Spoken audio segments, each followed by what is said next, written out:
welcome to another English Sparkling with Tweedy video. I'm back on the heath. Surprisingly muggy. Earlier today it was raining a bit on and off, and I thought it was going to be a nice, cool, prematurely autumnal sort of evening, but it's turned out to go back to just being summery, which is a pain. Today, yet another wine from Langham. You're probably detecting a pattern here. I am just going to work my way through that case of 6 and then move on to something else. This is their rosé. I don't recall now whether this won an award in the Wine GB Awards 2025. I'm sure it has won an award at some point because they called this mixed case of 6 the Champions case. I think they said that every single one of these wines has won an award at some point. It's another very low dosage wine. This is 0.5 grams a litre. That's in the extra brut category, the extra brut category if you prefer to pronounce the T. And the cepage, the grape blend there, is 69% Chardonnay. Interesting, so a rosé wine but more Chardonnay than anything else. 16% Meunier and 15%, does that add up? Maybe I'm misreading the numbers, something like that. Roughly 70% Chardonnay and then the other 30 split down the middle between Meunier and Pinot Noir, thereabouts. And it's actually got a vintage statement on it, which is interesting because I don't think that's on the front, but on the back it actually does just have a straightforward vintage statement, 2020. I think the other wines we've seen so far have all been multi-vintage wines, or based on one vintage plus, oh no, the Pinot Noir was at 2019, wasn't it? And it was disgorged in November 2024. As I often say, there is absolutely no reason why a rosé can't have quite a high portion of Chardonnay in it, as long as a small amount of one of the red or black grapes, depending what you want to call them, the Pinot Noir and Pinot Meunier, as long as a small amount is made as a still wine, a red still wine, and that's what gives it the rosé colour. Sorry, I did that a bit off screen, but the bottle's quite damp. I was holding it to the ground so I didn't end up dropping it. Back to terrible stemware once again.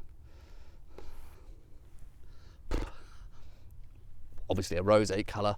There is a bit of sort of orangey pink there. Definitely we're in rosé territory, and a good healthy stream of bubbles that you won't be able to see because the camera won't focus on that, it's too far away. And it's horrible stemware. That first nose before any swirling, actually kind of red berry fruit, which is interesting. Is that sort of suggestive somehow, considering 70% of this is Chardonnay? Where are those red berries? I mean, the question where are those red berries coming from? It's from the other 30%, but that's, I don't know, is that the power of suggestion there, that's the first fruit that comes to mind because this is rosé? Thinking sort of strawberries, wild strawberries. But it can't be primarily that, can it? If there's so much Chardonnay in there, I would expect from the Chardonnay to be getting more apple and lemon. I'm not complaining. It's a nice, delicate red berry, a bit like raspberry mousse, something like that. Okay, let's see what a bit of a swirl does to that. Probably is veering a bit towards orchard fruit. Maybe there is some apple in there, but if it's apple, it's apple and raspberry pie, that's the thing, isn't it? Yeah, really can't get away from the red berry fruits there. Again, not complaining, that's a nice note.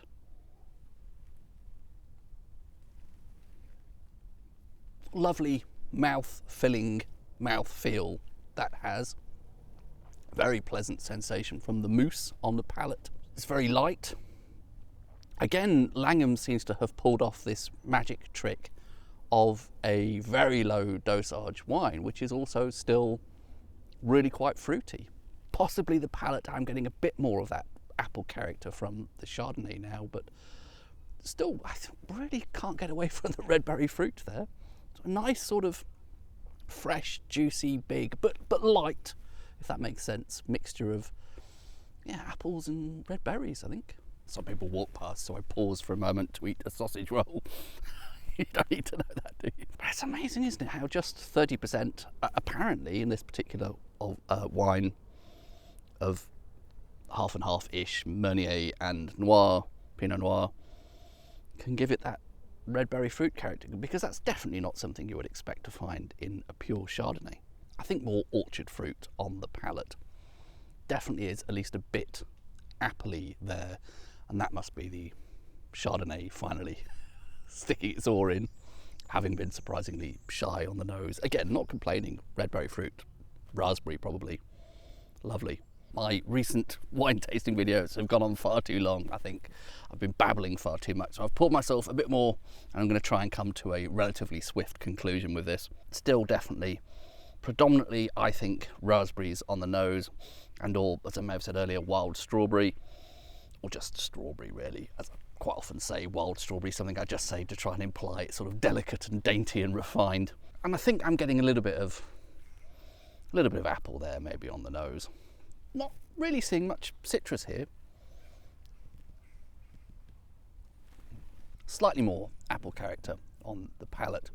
It is hard to think through beyond the colour.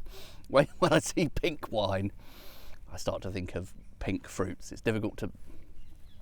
Probably tasting this blind would give a more accurate readout, I think. I think I actually like this slightly more than the Corallian, personally, because it does seem to, as I say, that Pinot constituent seems to really punch above its weight, and perhaps that's suggestive because of the colour, I don't know, but I think you get quite a lot of Pinot character here for the apparently only 30% of the maker, or 31%.